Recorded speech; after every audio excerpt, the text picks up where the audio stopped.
23 मार्च 1931 रात के 7 बजे लाहौर सेंट्रल जेल। 3 नौजवान भगत सिंह, राजगुरु, सुखदेव फांसी के तख्ते की तरफ चल रहे थे। उम्र क्या थी उनकी? 23 साल, 22 साल, 23 साल। ये वो रात थी जब ब्रिटिश गवर्नमेंट डरती थी। डर था कि अगर सुबह तक खबर फैल गई तो जेल के बाहर लाखों लोग इकट्ठे हो जाते। तो उन्होंने एक काम किया, वो काम जो सिर्फ कावर्ड्स करते हैं। फांसी एक दिन पहली दी, रात के अंधेरों में। लाशों को जेल की दीवार तोड़कर बाहर निकाला, सतलज नदी के किनारे जलाया और अधजली अस्थियों को रात के अंधेरे में नदी में बहा दिया, ताकि कोई टूम ना बने, कोई मजार ना बने, ताकि कोई जगह ना हो जो इनकलाब का केंद्र बन जाए। लेकिन ब्रिटिश नहीं जानते थे कि जिस इंसान की लाश वो मिटा रहे थे उसका विचार अमर हो चुका था। 90 साल बाद उसी इंसान के नाम पर सोशल मीडिया पर एक सवाल वायरल है। डॉक्टर भीमराव अंबेडकर, जो अपने वक्त के सबसे बड़े वकील थे, उन्होंने भगत सिंह का केस क्यों नहीं लड़ा? और इस एक सवाल ने लाखों लोगों के बीच गुस्सा, नफरत और एक बहुत पुरानी दरार और चौड़ी कर दी। आज इस वीडियो में मैं आपको वो सच बताऊंगा जो किसी ने नहीं बताया, क्योंकि सच सिर्फ एक झूठ नहीं तोड़ता, सच 3 झूठ तोड़ता है। पहला झूठ कि अंबेडकर से पूछा ही गया था। दूसरा झूठ कि भगत सिंह खुद चाहते थे कि कोई उनका केस लड़े। और तीसरा झूठ सबसे बड़ा कि इस पूरी कहानी में सिर्फ एक ही विलन है। तो अगर आप 90 साल का सच जानना चाहते हैं, अगले कुछ मिनटों में आपके सामने है। और अगर अभी तक सब्सक्राइब नहीं किया तो अभी कर लीजिए, क्योंकि आगे हम ऐसे ही और कई अनकहे इतिहास लेकर आने वाले हैं, पूरे फैक्ट्स के साथ, बिना किसी एक तरफ झुके। इस चैनल पर एक रूल है, कोई भी चीज बिना प्रूफ के नहीं बोलूंगा। आज की इस वीडियो में 12 वेरीफाइड हिस्टोरिकल सोर्सेज हैं। कोर्ट डॉक्यूमेंट्स, न्यूज़पेपर्स, वकीलों के रिकॉर्ड्स, प्रिवी काउंसिल की फाइल्स और एक एडिटोरियल जो 75 साल तक किसी को नहीं मिला। तो अगर आप सिर्फ ड्रामा देखने आए हैं, ये चैनल आपके लिए नहीं है। लेकिन अगर आप 90 साल का वो सच जानना चाहते हैं जो टेक्स्ट बुक्स में नहीं है, जो व्हाट्सएप फॉरवर्ड्स में नहीं है, तो बने रहिए। शुरू करते हैं। वो वायरल सवाल और उसकी मिट्टी पलीद। 3 झूठ, एक सच और एक सवाल जिसको पूछा ही गलत गया। पहले एक काम करो, अपना फोन उठाओ, व्हाट्सएप खोलो। गारंटी है एक ना एक ग्रुप में ये मैसेज मिला होगा। गांधी जी टॉप लॉयर थे, नेहरू बैरिस्टर थे, जिन्ना बैरिस्टर थे, अंबेडकर लंदन से लॉ पढ़े थे, फिर भी किसी ने भगत सिंह का केस नहीं लड़ा। क्यों? अब मैं आपको एक चीज सीधा पूछना चाहता हूं, बिल्कुल सीधा। जब आपने ये पहली बार पढ़ा, दिल में पहला रिएक्शन क्या आया? गुस्सा, अंबेडकर के लिए नफरत या भगत सिंह के लिए दुख? यही तो चाहते थे वो लोग जिन्होंने ये पोस्ट बनाई। ये पोस्ट इंफॉर्मेशन के लिए नहीं बनाई गई थी। ये पोस्ट एक वेपन था, एक कम्युनिटी को दूसरी कम्युनिटी के खिलाफ करने का। और हम में से बहुत लोग बिना सोचे उस वेपन की शिकार हो गए। इस सवाल में एक छुपा हुआ झूठ है। क्या पकड़ा आपने? अब ध्यान से सुनो। इस पूरे सवाल में एक हिडन अजम्पशन है। क्या आपने पकड़ी? अजम्पशन ये है कि अंबेडकर से पूछा गया था, कि उन्हें ऑफर किया गया था, कि उन्होंने मना किया। लेकिन क्या हुआ अगर ये ऑफर कभी हुआ ही नहीं? तो फिर ये पूरा सवाल ही एक धोखा है। ये वैसे ही है जैसे कोई पूछे, आपने कल रात अपनी बीवी को क्यों मारा? सवाल में ही ये अज्यूम कर लिया कि आपने मारा और आप बस डिफेंड करते रहोगे, जबकि क्राइम हुआ ही नहीं था। यही टेक्निक है, यही इस वायरल पोस्ट की टेक्निक है। तो चलो एक एक करके 3 झूठ तोड़ते हैं। पहले 1928-31 का इंडिया समझो। एक सेकंड के लिए व्हाट्सएप बंद करो। 1928 का भारत इमेजिन करो।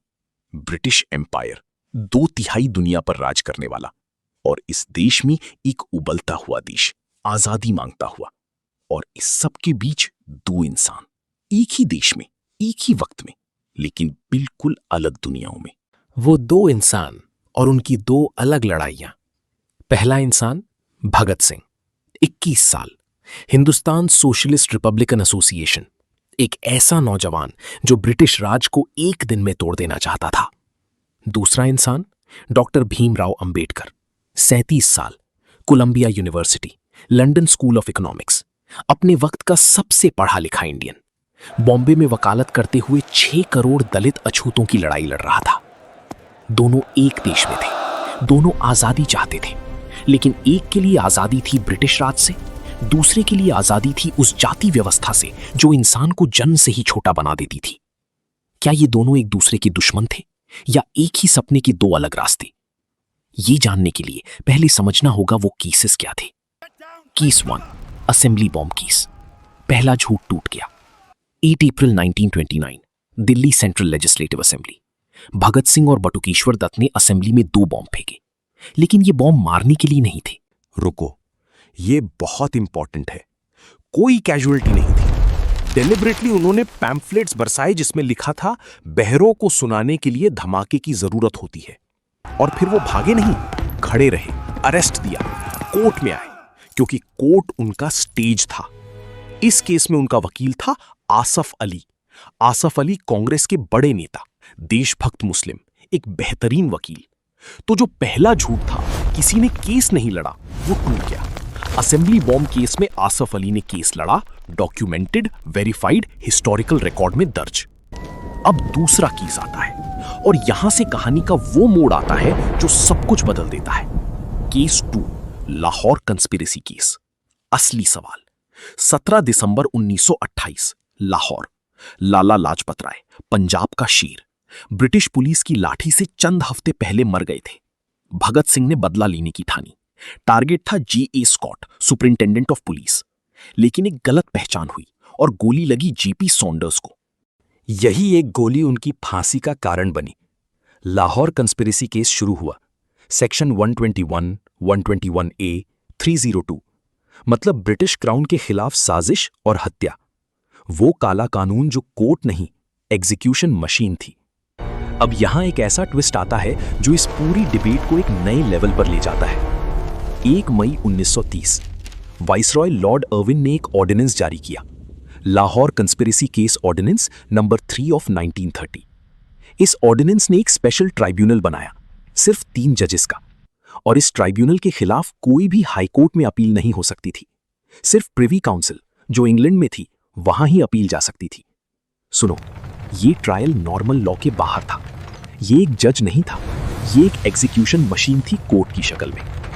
और अब सबसे इंपॉर्टेंट बात जो आपने कभी नहीं सोची होगी, जब शहीद खुद मरना चाहता हो तो उसे कौन बचाएगा? रुको, जो मैं अभी बोलूंगा ये इस पूरी वीडियो का सबसे इंपॉर्टेंट पॉइंट है। भगत सिंह खुद वकील नहीं चाहते थे। सोचो एक बार, प्रॉपर्ली सोचो। अगर कोई किसी को बचाना चाहता है तो वो पहले उससे पूछता है ना। और भगत सिंह ने खुद कहा था, मैं इस ट्राइब्यूनल को लेजिटिमेट नहीं मानता। द प्रूफ, ये मेरी बात नहीं, ये हिस्ट्री बोल रही है। Eminent historian A.G. नूरानी ने अपनी किताब the trial of Bhagat Singh में ये डॉक्यूमेंटेड किया। प्रोफेसर चमन लाल, भगत सिंह आर्काइव्स के ऑनररी एडवाइजर, उन्होंने द क्विंट को बोला, Bhagat Singh refused to be represented by a lawyer. He only wanted a legal adviser to watch the proceedings. उन्होंने कोर्ट में एक एप्लीकेशन दी थी जिसमें साफ लिखा था, मैं एक लीगल एडवाइजर चाहता हूं जो प्रोसीडिंग्स देखे, लेकिन वो कोर्ट को एड्रेस नहीं करेगा, क्रॉस एग्जामिन नहीं करेगा। इस रोल के लिए उन्होंने चुना लाला दुनीचंद को, एक लीगल एडवाइजर जिसे कोर्ट में बोलने की परमिशन ही नहीं थी। भगत सिंह ने खुद अपने हाथों से इस केस की हर लीगल पॉसिबिलिटी बंद कर दी थी। क्यों? कोर्ट रूम उनका स्टेज था, जज का नहीं। भगत सिंह के लिए कोर्ट एक लीगल बैटलफील्ड नहीं थी, ये एक पॉलिटिकल स्टेज था। उन्हें फांसी से डरना नहीं था, वो फांसी यूज करना चाहते थे। वो चाहते थे कि पूरा देश सुने, पूरी दुनिया सुने कि एक 23 साल का नौजवान अपनी जिंदगी दे रहा है क्योंकि वो आजादी से ज्यादा प्यार करता था जिंदगी से। तो जब हम पूछते हैं किसी ने भगत सिंह को बचाया क्यों नहीं, हम दरअसल भगत सिंह के उस सबसे बड़े फैसले की बेइज्जती कर रहे हैं। भगत सिंह शहीद बनना चाहते थे और वो शहीद बने। स्पेशल ट्राइब्यूनल का असली चेहरा, एक जज जो इंसान था। अब ये ट्राइब्यूनल कैसी थी, ये आपको जानना चाहिए। 3 जजेस थे, justice J.J. Coldstream, British, justice G.C. Hilton, British, justice Agha Haider, Indian. अकेला जस्टिस आगा हैदर एक ईमानदार जज थे। उन्होंने ट्रायल में बार बार डिसेंट किया, विटनेसेस से कड़े सवाल किए, ब्रिटिश जजेस से अग्री नहीं किए, और रिजल्ट, ब्रिटिश गवर्नमेंट ने उन्हें ट्राइब्यूनल से हटा दिया। जाते वक्त उन्होंने जो कहा वो 90 साल बाद भी रूह को हिला देता है, आई एम अ जज, नॉट अ बुचर। ये था उस ट्रायल का असली चेहरा। अब बोलो, कोई भी वकील चाहे कितना भी बड़ा हो इस सिस्टम में जीत सकता था? अक्टूबर 1930 रास्ते बंद हो चुके थे। 7 अक्टूबर 1930 स्पेशल ट्राइब्यूनल ने वर्डिक्ट दिया, फांसी। नवंबर 1930 प्रिवी काउंसिल ने अपील डिसमिस की। ये नवंबर 1930 था और अंबेडकर 4 अक्टूबर 1930 को लंदन के लिए निकल गए थे, फर्स्ट राउंड टेबल कॉन्फ्रेंस के लिए। वो 27 फरवरी 1931 को वापस आए। भगत सिंह की फांसी 23 मार्च 1931 को हुई। अब तुम खुद सोचो, जब ट्रायल चल रहा था लाहौर में, अंबेडकर थे पहले बॉम्बे में, फिर लंदन में। कोई किसी को केस लड़ने के लिए कैसे कह सकता था जो लिटरली दूसरे कॉन्टिनेंट पर था? लेकिन ठहरा, अंबेडकर लंदन क्यों गए थे और वहां क्या हुआ? यही जानने के लिए अब आते हैं पार्ट 3 पर। 1927 से 1931 तक अंबेडकर कहां थे? एक आदमी, करोड़ों लोगों की उम्मीद, और इतना काम की सांस लेने की फुर्सत नहीं थी। लोग पूछते हैं अंबेडकर कहां थे? मैं बता देता हूं, वो हर जगह थे, सिर्फ लाहौर से बाहर। चलिए एक साल करके देखते हैं। 1927 महाड़, सिर्फ पानी पिया और जिंदगी खतरे में पड़ गई।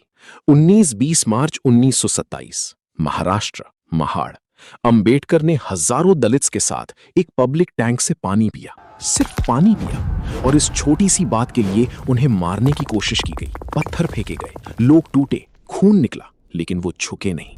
ये कोई प्रोटेस्ट नहीं था, ये एक इंसान की डिग्निटी की लड़ाई थी। ये एक सवाल था जो अंबेडकर पूछ रहे थे, ब्रिटिश से भी नहीं, अपने ही देश के लोगों से, क्या हम भी इंसान हैं? 1928, वो साल जब सब कुछ एक साथ हुआ। 23 अक्टूबर 1928 अंबेडकर ने साइमन कमीशन के सामने एविडेंस दिया, ब्रिटिश गवर्नमेंट को बताया दलित्स के साथ क्या हो रहा है। उसी साल डिप्रेस्ड क्लासेस एजुकेशन सोसाइटी बनाई, लाखों दलित बच्चों के लिए स्कूल्स। बहिष्कृत भारत अखबार चला रहे थे अपनी जिंदगी के पैसों से। बॉम्बे के वर्कर्स की हड़ताल में साथ खड़े हुए। और उसी साल लाहौर में भगत सिंह सॉन्डर्स की हत्या के बाद फरार हो गए थे। लाहौर कंस्पिरेसी केस ऑफिशियली अभी शुरू भी नहीं हुआ था। लंदन और वो मौका जो एक बार आता है। अब यहां एक ऐसी फैक्ट आती है जो इस पूरी डिबेट को खत्म कर देती है। 4 अक्टूबर 1930 अंबेडकर लंदन रवाना हुए, फर्स्ट राउंड टेबल कॉन्फ्रेंस। 12 नवंबर 1930 से 19 जनवरी 1931 तक वहां ब्रिटिश पार्लियामेंट के सामने उन्होंने एक ऐसा काम किया जिसके लिए उन्हें भेजा गया था। 6 करोड़ अछूतों की हक की दलील दी। इस कॉन्फ्रेंस में उन्होंने जो मांगा वो था separate electorate for depressed classes, मतलब दलित्स को अपने रिप्रेजेंटेटिव्स खुद चुनने का हक। और ब्रिटिश गवर्नमेंट ने सुना। सीरियसली, ये एक ऐसा मौका था जो एक बार आता है। एक पूरी कौम का भविष्य एक कॉन्फ्रेंस टेबल पर लगा था।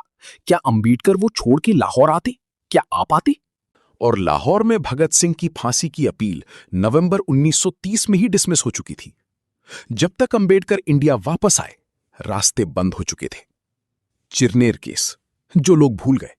और एक और चीज जो बहुत कम लोग जानते हैं, उसी दौर में अंबेडकर चिरनेर फायरिंग केस लड़ रहे थे। वो केस था उन दलित मजदूरों का जिन पर पुलिस ने गोलियां चलाई थी। एक तरफ लंदन में पार्लियामेंट, दूसरी तरफ बॉम्बे में मर्डर ट्रायल। ये इंसान सिर्फ एक केस नहीं लड़ रहा था, वो एक पूरी कौम के लिए लड़ रहा था। एक तरफ से ब्रिटिश एम्पायर, दूसरी तरफ से अपना ही समाज, दोनों से एक साथ, अकेले। फिर भी लोग पूछते हैं कि अंबेडकर ने लाहौर का केस क्यों नहीं लड़ा? ये सवाल गलत जगह उठाया गया है। तो फिर असली सवाल क्या है? अब मैं आपको वो सवाल पूछने वाला हूं जो वायरल पोस्ट्स कभी नहीं पूछते। जिन्होंने भगत सिंह का केस वाकई छोड़ा, उनके नाम क्यों नहीं लिए जाते? कांग्रेस जिसने क्लेम किया कि वो देशभक्तों की पार्टी है, उसने ऑफिशियली कोई लीगल टीम नहीं भेजी। हिंदू महासभा जो खुद को हिंदुओं का रक्षक कहती थी, उसने कोई लीगल एफर्ट नहीं किया। आरएसएस जो हेडबर के नेतृत्व में थी, क्यों चुप रही? इन सवालों का जवाब कोई नहीं देता, क्योंकि इन सवालों का जवाब देने से उन ऑर्गेनाइजेशंस को नुकसान होगा। लेकिन अंबेडकर को ब्लेम करना आसान है, क्योंकि इससे एक कम्युनिटी को दूसरी कम्युनिटी के खिलाफ खड़ा किया जा सकता है। ये इतिहास की मैनिपुलेशन है और इसके खिलाफ जागृत होना आज की सबसे बड़ी जरूरत है। पार्ट 4, गांधी, नेहरू, जिन्ना। सच क्या था? वो 3 बड़े नाम और वो ऑनेस्ट जवाब जो कोई नहीं देता। अब आते हैं उस दूसरे वायरल पोस्ट पर। वो वाली, Gandhi ji top lawyer, Nehru barrister, जिन्ना बैरिस्टर, अंबेडकर लंदन से लॉ पढ़े, फिर किसी ने केस नहीं लड़ा। वाई? चलिए एक एक करके देखते हैं, सीधा, बिना भाव खाए। गांधी, एक कॉम्प्लिकेटेड रिश्ता। गांधी और भगत सिंह एक ही देश की आजादी चाहते थे, लेकिन रास्ते बिल्कुल उल्टे। गांधी का रास्ता अहिंसा, सत्याग्रह, डायलॉग। भगत सिंह का रास्ता इनकलाब, बलिदान, अगर जरूरत पड़ी तो हथियार। जब असेंबली बॉम्ब केस हुआ, गांधी ने इसे कहा 2 पागल जवानों का क्रिमिनल एक्ट। हां, उन्होंने ये कहा, और भगत सिंह के सपोर्टर्स को आज भी ये नागवार गुजरती है। लेकिन क्या गांधी ने भगत सिंह को बचाने की कोशिश की? गांधी ने क्या किया? Recorded, documented. 5 मार्च 1931 को गांधी इरविन पैक्ट साइन हुआ। पैक्ट के बाद गांधी ने वाइसरॉय इरविन से भगत सिंह की फांसी रोकने की बात की। यह कोई क्लेम नहीं है, इरविन के अपने नोट्स में दर्ज है। 19 मार्च 1931 को गांधी ने मुझसे भगत सिंह का जिक्र किया, लेकिन इरविन ने कहा सेंटेंस बदलने का कोई आधार नहीं है।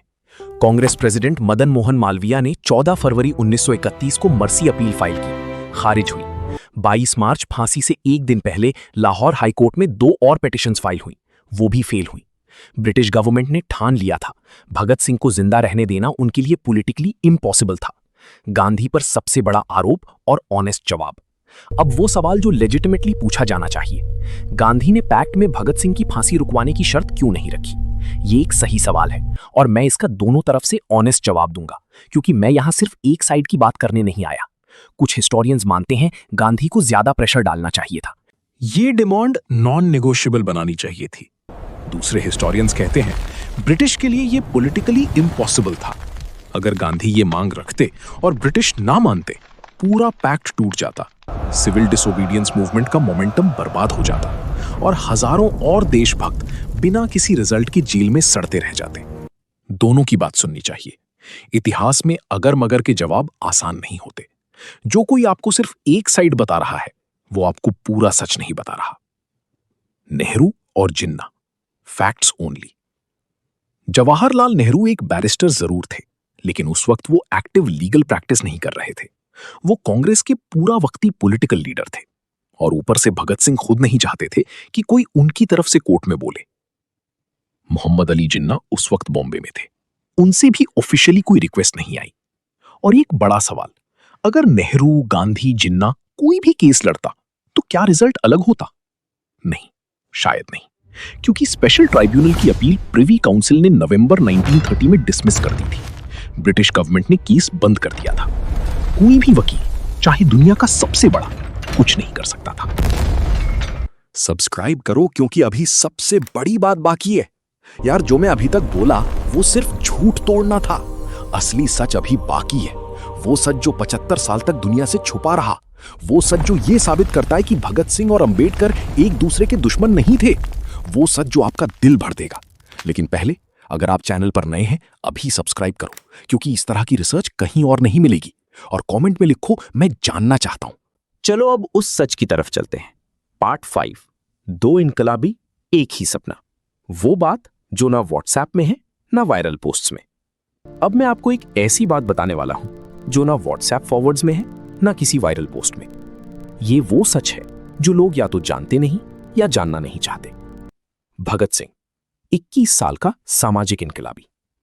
भगत सिंह के बारे में लोग क्या सोचते हैं? बॉम्ब फेंकने वाला, गन उठाने वाला, ब्रीव लेकिन वायलेंट। लेकिन क्या आप जानते हैं वो क्या लिखते थे? 1928 में, सिर्फ 21 साल की उम्र में, उन्होंने एक आर्टिकल लिखा, अछूत समस्या यानी problem of untouchability, Kirti magazine में। पेन नेम था विद्रोही यानी रिबेल। जिस दिन से हमने अछूतों को अछूत माना, उस दिन से हमने एक बॉम्ब तैयार किया। ये बॉम्ब किसी दिन फटेगा और उस विस्फोट से हम सब नष्ट होंगे। और आगे, अगर तुम चाहते हो कि हिंदुस्तान तरक्की करे, तो पहली जाति की दीवार तोड़ो। एक 21 साल का जवान, जिसे हम सिर्फ बॉम्ब और बंदूक वाला याद करते हैं, वो दरअसल कास्ट और क्लास दोनों को एक साथ खत्म करना चाहता था। क्या ये अंबेडकर की सोच से अलग था?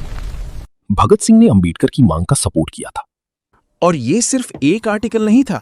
1931 में फांसी से कुछ हफ्ते पहले भगत सिंह ने लिखा, ये स्लीपिंग लायंस हैं, ये असली वर्किंग क्लास हैं। इनकी आजादी के बिना कोई भी रेवोल्यूशन अधूरा है। और उन्होंने दलित सेपरेट इलेक्टोरेट का सपोर्ट किया, जो एग्जैक्टली अंबेडकर की सबसे बड़ी मांग थी। एक 23 साल का इंसान फांसी के फंदे के पास दलित्स के हक में लिख रहा था, और दूसरी तरफ अंबेडकर भगत सिंह की फांसी के 3 हफ्ते बाद एक एडिटोरियल लिखते हैं, और वो एडिटोरियल 75 साल तक दुनिया की आंखों से छुपा रहा। 3 विक्टिम्स। वो एडिटोरियल जो इतनी सालों तक सोया रहा, ये वो पार्ट है जो इस पूरी डिबेट को पलट देता है।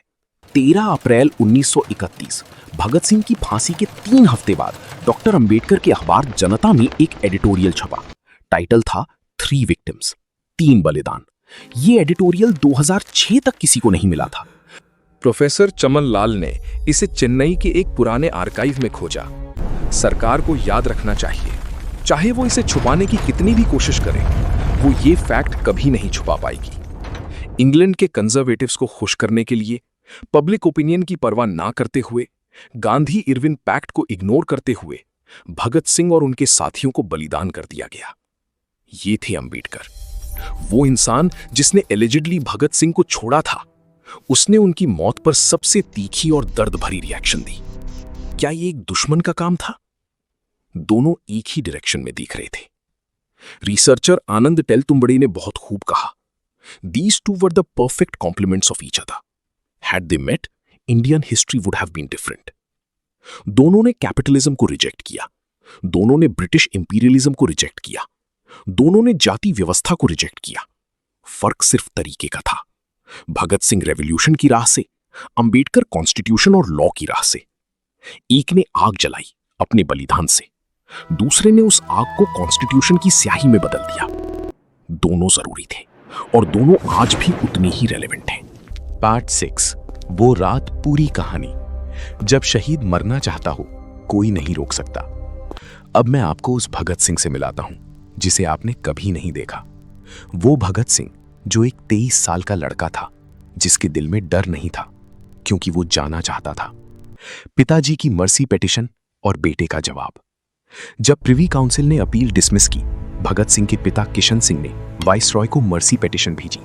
एक बाप का दिल था ये, अपने बेटे को बचाने की कोशिश। लेकिन भगत सिंह ने जेल से एक चिट्ठी लिखी। सुनो पिताजी, आपने मर्सी पिटीशन भेजी, ये जानकर मुझे आघात लगा। आपको मेरी अनुमति के बिना ये करने का कोई अधिकार नहीं था। मेरी जान इतनी कीमती नहीं है कि मेरे आइडियल्स की कीमत पर उसे बचाया जाए। हम सब एक मॉरल टेस्ट में हैं पिताजी, और मुझे कहना होगा, आप इस टेस्ट में फेल हो गए। आयरनी ये है, किशन सिंह ने बाद में ये चिट्ठी न्यूज़पेपर्स को दे दी ताकि भगत सिंह की आवाज पूरे देश तक पहुंचे। एक बेटे ने बाप को ऐसी चिट्ठी लिखी और बाप ने उसे पब्लिश करवाया, बेटी की इच्छा का सम्मान करते हुए। इस रिश्ते को, इस त्याग को कोई वायरल पोस्ट एक्सप्लेन नहीं कर सकती। भगत सिंह का खुद का जवाब फांसी के बारे में। विजय कुमार सिन्हा, भगत सिंह के जेल के साथी, उन्होंने एक बात बताई। भगत सिंह ने कहा था, अगर हमारी फांसी टल गई तो ये हमारे लिए दुर्भाग्य होगा। हम चाहते हैं कि हमारी मृत्यु जनता में जागरण का काम करे। एक बार फिर वो इंसान सोच रहा था कि उनकी मौत से ज्यादा फायदा होगा। उन्हें सजा रुकवानी नहीं थी, उन्हें रेवोल्यूशन की आवाज और दूर तक पहुंचानी थी। तो जब हम कहते हैं कि किसी ने भगत सिंह को बचाने की कोशिश नहीं की, हम उनकी इस सोच की सबसे बड़ी बेइज्जती कर रहे हैं। 23 मार्च 1931, वो रात, पूरी कहानी। 23 मार्च 1931 शाम 7:30 बजे, लाहौर सेंट्रल जेल। तीनों को ऑफिशियली 24 मार्च को फांसी होनी थी, लेकिन ब्रिटिश गवर्नमेंट डरी हुई थी। डर था अगर सुबह तक खबर फैल गई तो जेल के बाहर लाखों लोग इकट्ठे हो जाते। तो उन्होंने एक काम किया जो सिर्फ कावर्ड्स करते हैं। एक दिन पहले रात के अंधेरे में फांसी दे दी। कहा जाता है तीनों ने फंदे तक जाते हुए गाया, सरफरोशी की तमन्ना अब हमारे दिल में है। फांसी के बाद बॉडीज को जेल की दीवार तोड़कर बाहर निकाला, सतलज नदी के किनारे जलाया और उन अधजली अस्थियों को रात के अंधेरे में नदी में बहा दिया ताकि कोई टूम ना बने। पार्ट 7, इतिहास की मैनिपुलेशन। ये नैरेटिव बनाया गया था डिलिबरेटली और किसी ने नहीं बताया। अब बात करते हैं उस बड़े सवाल की, ये नैरेटिव अंबेडकर ने भगत सिंह को छोड़ा, ये आया कहां से और इसका फायदा किसे होता है? नैरेटिव मैन्युफैक्चरिंग 1932 में क्यों? ग्लोबल अंबेडकराइट्स की रिसर्च में एक शार्प पॉइंट उठाया गया है ये सवाल 1932 के आसपास उठने लगे। क्यों? 1932 में अंबेडकर दलित सेपरेट इलेक्टोरेट लेकर जा रहे थे। कांग्रेस को डर था दलित अलग हो जाएंगे। अंबेडकर का इन्फ्लुएंस बढ़ रहा था, तो उन्हें डिस्क्रेडिट करने के लिए ये नैरेटिव गढ़ा गया। दलित्स को ये मैसेज देने के लिए, देखो तुम्हारे नेता ने हमारे शहीद की मदद नहीं की, और 90 साल बाद वही व्हाट्सएप फॉरवर्ड्स में घूम रहा है। वो 4 सवाल आज से हमेशा याद रखना। ये फ्रेमवर्क नोट कर लीजिए, ये आपकी जिंदगी में काम आएगा। जब भी कोई हिस्टोरिकल रेवलेशन आए, ये 4 सवाल पूछिए। पहला, क्या इसका कोई प्राइमरी सोर्स है? Letter, document, court record, newspaper? Bhagat Singh Ambedkar की इसमें कोई नहीं। दूसरा, इस नैरेटिव को फैलाने से किसी पॉलिटिकल फायदा होता है? हाँ, क्लियरली, कम्युनिटी पोलराइजेशन। तीसरा, क्या इस नैरेटिव में कोई कॉन्टेक्स्ट मिसिंग है? हाँ, पूरा कॉन्टेक्स्ट मिसिंग है। ट्राइब्यूनल क्या था? अंबेडकर कहां था? भगत सिंह खुद क्या चाहते थे? चौथा, क्या ये नैरेटिव 2 ग्रुप्स को एक दूसरे के खिलाफ करता है? हाँ। जब चारों के जवाब हां आए, समझो ये प्रोपोगेंडा है, इतिहास नहीं। असली दुश्मन कौन था? भगत सिंह का असली दुश्मन अंबेडकर नहीं था, अंबेडकर का असली दुश्मन भगत सिंह नहीं था। दोनों का दुश्मन एक ही था, वो सिस्टम जो कहता था जो जन्म से जिस जाति में पैदा हुआ वो उसी में रहेगा। वो ब्रिटिश एम्पायर जो कहता था हम ही तुम्हारे सबसे बड़े दोस्त हैं। वो इनइक्वालिटी जो आज भी हमारे समाज में है। भगत सिंह ने कहा इनकलाब के जरिए इसको तोड़ो, अंबेडकर ने कहा कॉन्स्टिट्यूशन के जरिए इसको तोड़ो। दोनों सही थे, दोनों की जरूरत थी, और दोनों आज भी उतनी ही रेलेवेंट है। कंक्लूजन, वो 3 सच, 1 सवाल और 1 जिम्मेदारी। पहला सच, भगत सिंह का केस अंबेडकर को कभी ऑफर नहीं हुआ। कोई हिस्टोरिकल एविडेंस नहीं है, कोई लेटर नहीं, कोई डॉक्यूमेंट नहीं, कोई विटनेस नहीं। ये एक मैन्युफैक्चर्ड लाई है, एक ऐसे सवाल का जवाब जो कभी पूछा ही नहीं गया था। दूसरा सच, भगत सिंह खुद नहीं चाहते थे कि कोई उनकी तरफ से कोर्ट में बोले। वो अपनी फांसी को एक पॉलिटिकल स्टेटमेंट बनाना चाहते थे। उन्होंने कोर्ट में एप्लीकेशन दी, उन्होंने प्रिवी काउंसिल अपील नहीं दी खुद से, उन्होंने पिता की मर्सी पिटिशन पे गुस्सा हुआ। वो जाना चाहते थे, और वो इसमें हमेशा हमेशा के लिए सफल रहे। तीसरा सच, जो लोग ऑनेस्टली भगत सिंह को बचाना चाहते थे, उन्होंने कोशिश की। मदन मोहन मालवीय ने मर्सी पिटिशन दी, वकील कोर्ट में गए, लेकिन ब्रिटिश गवर्नमेंट ने ठान लिया था। और अंबेडकर ने भगत सिंह की मौत पर सबसे पावरफुल, सबसे तीखी, सबसे दर्द भरी ट्रिब्यूट दी। 3 बलिदानों वाला एडिटोरियल जो 75 साल तक छुपा रहा। अगर आज भगत सिंह होते, एक आखिरी सवाल, सिर्फ एक, अगर आज भगत सिंह होते और वो देखते कि उनके नाम पर दलित और सवर्णों को एक दूसरे के खिलाफ लड़ाया जा रहा है, तो क्या वो खुश होते? वो जिन्होंने लिखा था अछूत जो जाग गए, वो असली क्रांतिकारी है। वो जिन्होंने कहा था जाति नहीं वर्ग की लड़ाई लड़ो, वो शायद कहते मेरे नाम पर नफरत मत फैलाओ, मेरे नाम पर इंसाफ मांगो यार। ये वीडियो मैंने इसलिए नहीं बनाई कि किसी को हीरो बनाऊं या विलन। मैंने इसलिए बनाई क्योंकि जब इतिहास के साथ झूठ बोला जाता है तो वर्तमान और भविष्य दोनों बर्बाद होते हैं। आज सोशल मीडिया पर हर घंटे कोई ना कोई फॉल्स हिस्टोरिकल नैरेटिव फैलाई जाती है, और हम उसे लाइक करते हैं, शेयर करते हैं बिना सोचे। लेकिन इतिहास का सच जानना हमारी जिम्मेदारी है, क्योंकि जो देश अपना इतिहास भूल जाता है वो वही गलतियां दोहराता है। अगर आपने ये वीडियो पूरी देखी, अगर आपने कुछ नया जाना, अगर ये एक भी झूठ आपके दिल से निकल गया, तो एक काम करो, ये वीडियो उन लोगों तक शेयर करो जो इस झूठ को सच मानते हैं। एक शेयर एक झूठ को डिफीट कर सकता है।